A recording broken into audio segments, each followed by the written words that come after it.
Bonjour à toutes et à tous. Alors nous espérons vraiment de tout cœur que tout se passe le mieux chez vous et soyez certains, en tout cas on vous porte dans nos prières.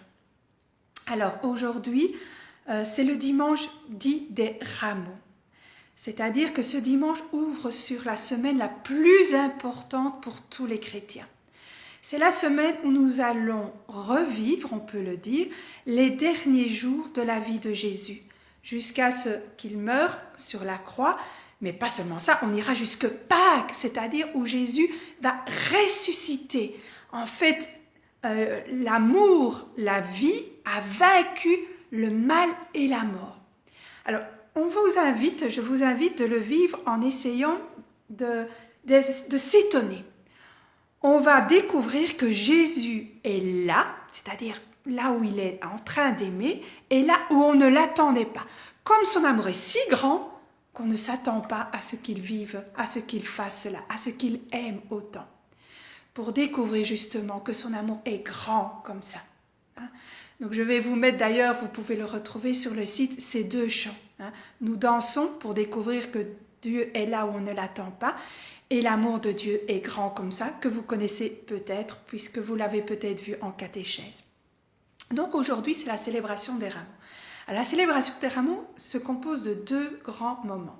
Tout d'abord, au tout début de la célébration, où c'est le moment où on bénit les rameaux, qu'on dit le buis.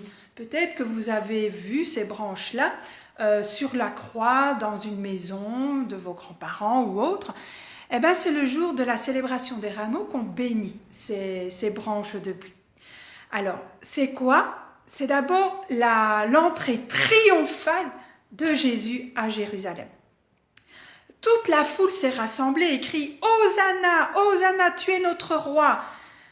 Hosanna en hébreu qui veut dire un cri de joie et d'espoir qui dit « tu es notre sauveur Jésus !» Ben oui, ce Jésus qui a guéri tant de malades, qui a même ressuscité Lazare, il va nous délivrer de ces Romains, ces gens qui sont venus nous prendre notre pays, nous prendre toute notre liberté, nos richesses. Alors, il crie, c'est notre roi. Oui, c'est vrai, c'est notre roi. Mais c'est un roi un peu particulier. Vous vous rappelez, vous avez peut-être déjà vu notre roi Philippe, ou bien une reine, etc., venir quelque part, arriver quelque part, il est dans une grande voiture, non? Avec tous des policiers qui montent, qui font sa protection. Alors, au temps de Jésus, il n'y avait pas de voiture, mais les empereurs ou les rois étaient sur des chars, ou au moins à cheval, sur un beau cheval. Jésus, lui, il est sur un âne. Vraiment, ce roi n'est pas là où on l'attendrait. Il n'est pas là où nous le pensons être. C'est un roi qui n'a pas besoin non plus de soldats. Il a juste besoin d'un âne. Mais ça veut dire quoi? Il n'a pas besoin de puissants, Jésus, comme pour être roi. Il a besoin d'ânes, de nous, on pourrait dire, voilà, de gens simples, de personnes simples. Et en plus, c'est un roi, il veut nous dire qu'il n'est pas là bien au-dessus de tout le monde. Il ne fait pas un gros coup comme ça, il ne se prend pas supérieur aux autres. Il est proche des gens. Et tu sais, toi aussi tu es roi. Depuis ton baptême où tu vas l'être quand tu seras baptisé. Sois un roi comme Jésus aujourd'hui. Un roi qui est avec les autres, pour les autres, et qui ne se prend pas supérieur aux autres.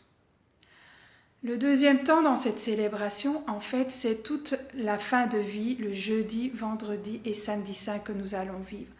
Donc là, essaye de voir, vraiment, de découvrir, va voir la petite vidéo que j'ai mis le lien sur le site, va la regarder.